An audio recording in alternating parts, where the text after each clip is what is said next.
Hello, my medical aspirants. Good morning to you all. Okay, so today we are going to continue about ECG. चलिए आज ECG के बारे में पढ़ते हैं. That is electrocardiogram. तो जैसा कि आप काफ़ी फेमिलियर चीज़ हो, जब आप हॉस्पिटल में एक टेलीविज़न जैसी शो देखते हो, क्या देखते हो, एक रिदम चलते रहती है. जैसे ही अगर वो स्टॉप हो जाती है, that means the person is dead. He or she may not be alive. May और क्या, it's definitely they are not alive. तो चलिए देखते हैं कि वो किस चीज़ को डिनोट करती है. तो आपके जो वो ग्राफ बन रहे होते हैं, व्हाट इज़ इट डिनोटिंग. तो जैसे कि एक पेशेंट है, तो इसको मशीन में जब लगाते हैं तो यहाँ पे आपके साउंड जैसे आते हैं P P P P P करके, और लास्टली पी. जैसे ही आपके पेशेंट को क्या हो जाता है, कार्डियक अरेस्ट, मतलब कि हार्ट उसका पंप करना बंद कर देती है. मतलब लाइक बेसिकली वो कॉन्ट्रैक्शन शो नहीं करती है. और ऐसे मशीन्स जो होते हैं हमारे, जिसको हम लोग क्या बोलते हैं, इलेक्ट्रोकार्डियोग्राफ, जिससे हमारी इलेक्ट्रोकार्डियोग्राम मतलब ईसीजी. और ईसीजी क्या है, ग्राफिकल रिप्रेजेंटेशन है आपकी हार्ट की इलेक्ट्रिकल एक्टिविटी की. एक कार्डियक साइकिल में हमें वो देखने को मिलती है. इलेक्ट्रिकल एक्टिविटी का मतलब बेटा क्या है, तो आपकी हार्ट कब क्या कर रही है, कॉन्ट्रैक्शन शो कर रही है, रिलैक्सेशन को शो कर रही है. तो it is tell about ECG. ECG से ही हमें ये चीज़ पता चलती है. तो एक स्टैंडर्ड ईसीजी अगर हम देखें तो एक पेशेंट जो होगी वो कनेक्टेड होती है मशीन से एक 3 इलेक्ट्रिकल लेड्स के द्वारा, है ना. आपके एक जो होते हैं दोनों रिस्ट पे, 1 टू ईच, यहाँ पर रिस्ट पे लगाए जाते हैं, and the one is to left angle, sorry, जो कि कंटिन्यूसली आपके हार्ट की एक्टिविटी को मॉनिटर करते रहते हैं कि आपके हार्ट में कॉन्ट्रैक्शन हो रही है, रिलैक्सेशन हो रही है, क्या आपके एट्रिया में ब्लड ठीक से फिल हो रही है, फिर एट्रिया से क्या आपके वेंट्रिकल्स तक ब्लड अच्छे से ऊज आउट करके पास कर रही है कि नहीं कर रही है, मतलब जो पंप करने पे. तो एक ये डिटेल इवैल्यूएशन आपके हार्ट फंक्शन का. तो जो भी मल्टीपल लेड्स जो होते हैं चेस्ट रीजन में अटैच किए जाते हैं, तो उसके बारे में समझते हैं कि स्टैंडर्ड ईसीजी में क्या होती है. अब देखो, जो पीक होती है ईसीजी में उसको आइडेंटिफाई किया जाता है letter from P to T, मतलब पी से लेकर के टी तक जो भी पीक्स बन रहे हैं, ये पीक को, उसको क्या क्या है, लेटर्स दिए गए हैं. तो P Q R S T ये नाम दिया गया. तो स्पेसिफिक कार्डियक इलेक्ट्रिकल एक्टिविटी को ये बताते हैं.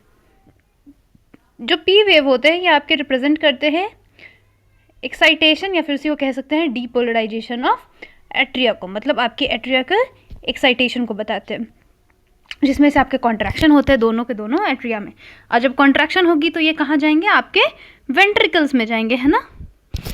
और जो क्यू आर एस कॉम्प्लेक्स होते हैं ये क्या करते हैं, डीपोलराइजेशन ऑफ वेंट्रिकल्स को बताते हैं. मतलब ये जो पूरा क्यू आर एस है, मतलब वेंट्रिकल वाला जो टाइम पीरियड है क्या है, वो थोड़ा लंबा है, एट्रिया जल्दी ही कॉन्ट्रैक्ट कर लेती है, तो आपके वेंट्रिकुलर कॉन्ट्रैक्शन शुरू होते हैं. और जो कॉन्ट्रैक्शन स्टार्ट धीरे धीरे आफ्टर, जैसे क्यू के बाद, और एक बिगिनिंग ऑफ आपके सिस्टली होती है.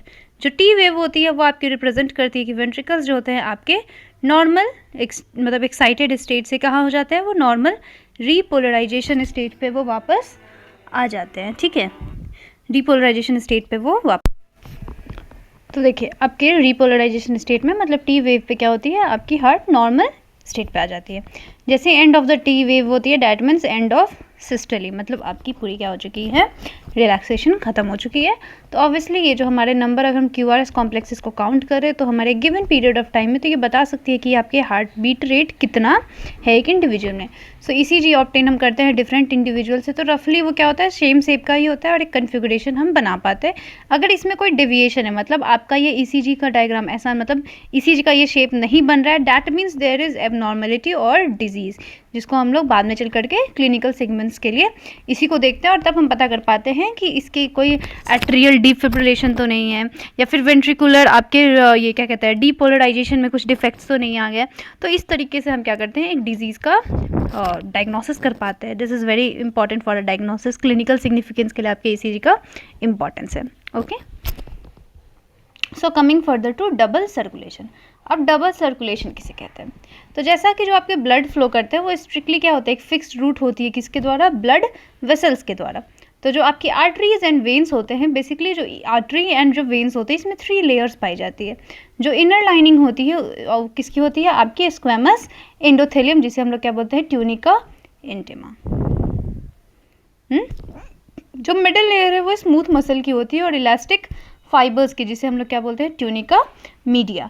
एंड एक्सटर्नल लेयर जो होती है वो फाइब्रस कनेक्टिव टिश्यू के होते हैं, और उसमें क्या प्रेजेंट होती है, कोलाजन फाइबर्स जिसे हम लोग बोलते हैं ट्यूनिका एक्सटर्ना। जो ट्यूनिका मीडिया होती है वो कंपेरेटिवली थिन होती है हमारे वेन्स में एंड हमारी आर्टरीज में वो थिकर होती है। तो जैसे कि आप ब्लड को आपने देखा, जो ब्लड होती है वो राइट वेंट्रिकल से क्या होती है, पंप करती है और एंटर कर जाती है पल्मोनरी आर्टरी में, जहाँ वैसे ही साथ साथ हमारे लेफ्ट वेंट्रिकल जो पंप करती है वो कहाँ पे चली जाती है, अरोटा में, अरोटा से हमारे होल बॉडी में। सो डीऑक्सीजनेटेड ब्लड जो होती है वो पंप हो जाती है किसमें, पल्मोनरी आर्टरी, जो कि पास ऑन करते हैं लंग्स और वहाँ से ऑक्सीजनेटेड ब्लड कैरी हो जाती है किससे, पल्मोनरी वेन्स, और वहाँ से पहुँच जाती है लेफ्ट एट्रियम में, लेफ्ट वेंट्रिकल से फिर आपके पूरे बॉडी में थ्रू अरोटा। तो ये जो पाथवे होते हैं इसमें एक पल्मोनरी सर्कुलेशन हो रहा है। मतलब आप बता पाओ डबल सर्कुलेशन का क्या मतलब है। हमारी बॉडी में दो तरह के सर्कुलेशन, एक होता है pulmonary circulation and the second one is systemic circulation. Pulmonary मतलब ब्लड आपके लंग्स तक कहाँ से और फिर वापस से वो आता है और फिर उसके बाद जो हमारी बॉडी में जाती है, that is our systemic circulation. तो जो आपके ऑक्सीजनेटेड ब्लड होते हैं वो एंटर करते हैं अरोटा में। वो कैसे होता है, तो नेटवर्क ऑफ आर्टरीज के द्वारा, आर्टेरियोल्स एंड कैपिलरीज जो टिश्यूज़ में होते हैं उसके अकॉर्डिंग वो जाते हैं और वहाँ से डीऑक्सीजनेटेड ब्लड कलेक्ट होते हैं एक सिस्टम ऑफ वेन्यूल्स में, वीन्स में एंड वीना कावा, और इम्पटी हो जाते हैं राइट एट्रियम में, और इसे हम लोग क्या बोलते हैं, सिस्टेमिक सर्कुलेशन। और जो सिस्टेमिक सर्कुलेशन होता है वो न्यूट्रिएंट्स, ऑक्सीजन और जो भी एसेंशियल सब्सटेंसेस होते हैं वो टिश्यू को देते हैं, और जो भी उनके पास जो हार्मफुल सब्सटेंसेस है या फिर जो वेस्ट मटेरियल है उसे क्या करते हैं, वो बॉडी से बाहर लेकर के आते हैं या फिर उस टिश्यू से away out from that for elimination. और एक यूनिक वेस्कुलर कनेक्शन होती है दोनों के बीच में, जैसे कि हमारे एग्जिस्ट करती है डाइजेस्टिव सिस्टम एंड लिवर के बीच में, जिसे हम लोग क्या बोलते हैं, hepatic portal system. Hepatic portal जो वेन होती है वो कैरी करती है ब्लड को कहाँ से, इंटेस्टाइन से लिवर तक, एंड देन फिर यहाँ से फिर इसकी क्या करती है, डिलीवर हो जाती है to systemic circulation.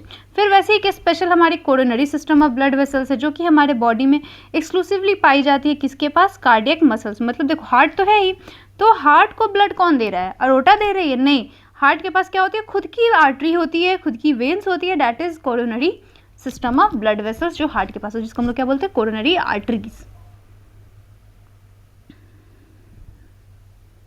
So this is the part of double circulation. देखो क्या हुआ, यहाँ से आपकी पल्मोनरी आर्टरी के थ्रू लंग्स में ब्लड गई, ऑक्सीजनेटेड हुई, फिर पल्मोनरी वेन के थ्रू कहाँ गई, लेफ्ट एट्रियम में।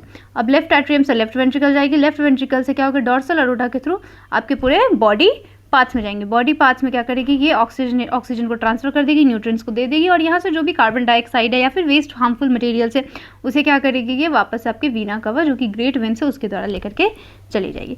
अब देखो इसमें कुछ आपके ल्यूमेन की बात की जा रही है। जो आर्टरीज होते हैं उसमें ल्यूमेन कम होता है और जो वेन्स होते हैं उसमें ल्यूमेन ज़्यादा होती है, ठीक है। और स्मूथ मसल के ये बने होते हैं, और ये रही आपकी, और ये भी स्मूथ मसल सेम है, बस ल्यूमेन का ही डिफरेंस होता है। तो यही आपके ब्लड सर्कुलेशन है। अब है कुछ आपके रेगुलेशन कार्डियक एक्टिविटी। आपकी कार्डियक एक्टिविटी कैसे रेगुलेट होती है, जैसे कि जो नॉर्मल एक्टिविटीज़ होती है बेटा आपकी हार्ट की, वो रेगुलेट होते हैं इंटरेस्टिंगली, मतलब कि ऑटो रेगुलेटेड होते हैं। स्पेशलाइज्ड मसल्स प्रेजेंट होते हैं जो कि हमने पहले ही देख लिया है, क्या होते हैं, ऐसे नोड होते हैं, है ना, ये सारी थोड़ा तो, लेकिन तो वो तो हमारी ऑटो रेगुलेटेड होगी, बट उसके अलावा और भी कोई चीज़ें हैं तो देखते हैं। तो स्पेशलाइज्ड मसल जिसको हम लोग क्या बोलते हैं, नोडल टिश्यू। तो हेंस जो हमारे हार्ट होते हैं वो क्या है, मायोजेनिक है। फिर एक स्पेशल न्यूरल सेंटर भी होती है जो कि हमारी मेडुला ऑब्लंगेटा में होती है, और ये मॉडरेट करती है आपके कार्डियक फंक्शंस को ऑटोनॉमिक नर्वस सिस्टम की मदद से। और न्यूरल सिग्नल्स जो होते हैं या सिंपैथेटिक नर्व्स के थ्रू, जैसे कि हमारे एएनएस के पार्ट होते हैं, मतलब ऑटोनॉमिक नर्वस सिस्टम के, ये हार्ट रेट को, हार्ट के मतलब रेट ऑफ हार्ट बीट को क्या करते हैं, इंक्रीज करते हैं। साथ ही साथ आपके वेंट्रिकुलर कॉन्ट्रैक्शन को क्या करते हैं, और स्ट्रेंथनिंग करने का काम करते हैं, एंड देन आपके कार्डियक आउटपुट को भी ये बढ़ाते हैं। अगर हम ऑन अदर हैंड अगर देखें तो आपके पैरासिम्पैथेटिक जो न्यूरल सिग्नल्स होते हैं, मतलब ये दूसरा कंपोनेंट आपके एएनएस का, ये हार्ट बीट के रेट को क्या करती है, डिक्रीज करती है। साथ ही साथ आपके कंडक्शन की स्पीड को, एक्शन पोटेंशियल में, और साथ आपके कार्डियक आउटपुट को भी डिक्रीज करने का काम करती है। कुछ हमारे आपके एड्रीनल मेडुलरी हार्मोन्स है जो कि हमारे कार्डियक आउटपुट को क्या करते हैं, बढ़ाते हैं।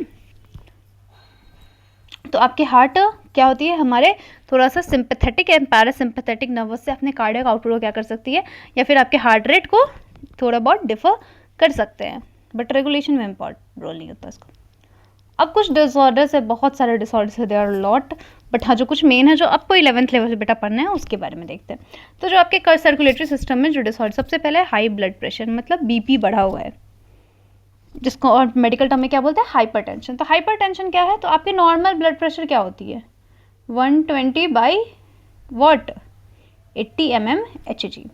तो जैसे कि आपके ब्लड प्रेशर जो होती है हायर देन नॉर्मल, मतलब इतना से ज़्यादा है, जैसे 120 जो हमारे mmHg है क्या है, मिलीमीटर ऑफ मर्क्यूरी प्रेशर, ये हमारी सिस्टोलिक प्रेशर है, या फिर कह सकते हो पंपिंग प्रेशर है। और 80 mmHg हमारी क्या होती है, डायस्टोलिक या फिर रेस्टिंग प्रेशर इसे बोलते हैं। तो जब हम चेक करते हैं एक इंडिविजुअल का रिपीटेड चेकअप्स के बाद क्या पता चलता है कि अगर उसका 140/90 ही आ रहा है बार बार या फिर उससे ज़्यादा आ रहा है, डैट मीन्स कि उसे क्या है, हाइपर टेंशन। अगर देखो 140/90 आ रहा है बट किसी किसी का क्या होता है, ये लो भी हो जाती है, समटाइम्स 100/70 आ रही है, डैट कैन वैरी। अगर कम आ रही है तो उसको क्या बोलेंगे, उसको बोलेंगे हाइपोटेंशन, मतलब कि बीपी लो हो गई है, ठीक है।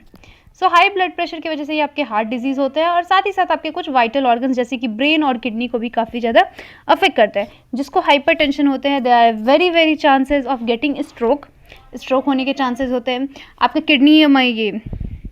किडनी फेलियर के चांसेस होते हैं due to the medicine of it, so there are high chances of that. अब देखते हैं coronary artery disease.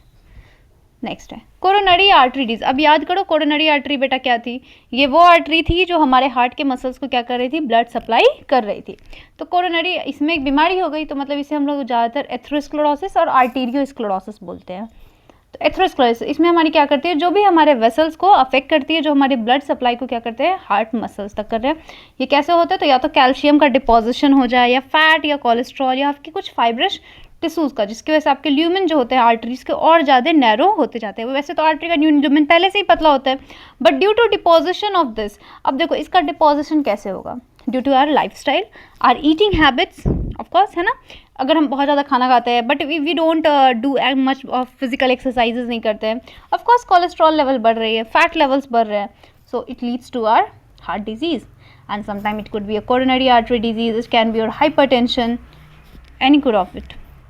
Now coming to angina, तो इसे हम लोग और क्या बोलते हैं, एंजाइना पेक्टोरिस। देखो इसको सिंपल भाषा में समझो, इसको एंजाइना मतलब आपके क्या होते हैं, पेन क्रिएट होते हैं where in pectoris muscle. Pectoris major is your chest area muscle that, कि आपको सीवियर पेन होगा, आपको ऐसा लगे कि आपको एसिडिटी हो गई है, but it's not acidity, it's a sign और symbol of heart attack, sometimes heart diseases और हार्ट फेलियर के भी हो सकता है कि आपको ये सिम्टम होती है। सो ये एक सिम्टम होती है एक्यूट चेस्ट पेन, जो कि आपके यहाँ पे इनफ ऑक्सीजन क्या होता है, हार्ट मसल्स के पास नहीं पहुँच पाते हैं। ऑफकोर्स हार्ट मसल के पास इनफ ऑक्सीजन क्यों नहीं पहुँच पा रहा है, क्योंकि जो आपकी हार्ट है उसकी जो आर्टरीज है वो क्या हो रही है, तो नैरोअर हो रही है या फिर इफिशिएंटली वो ब्लड को पंप नहीं कर पा रही है। तो एंजाइना हमारे मेन और वुमेन में किसी भी एज में हो सकता है, बट ये ज़्यादा कॉमन होता है मिडिल एज एंड एल्डरली में। और ये क्यों होते हैं, तो ये आपके it occurs due to condition that affect the blood flow, आपके ब्लड के फ्लो को ये अफेक्ट करती है, जिसकी वजह से आपको हाइपोक्सिया हो जाती है, मतलब ऑक्सीजन की कमी होने लगती है। And sometimes the if we ignore this sign, अगर हम इस साइन को इग्नोर करते हैं, it leads to heart attack. Okay, फिर आती है हार्ट फेलियर। तो हार्ट फेलियर का मतलब होता है, ये हमारे वो स्टेट होते हैं हार्ट के जब क्या होती है, पंप नहीं कर पाती है ब्लड को इफेक्टिवली,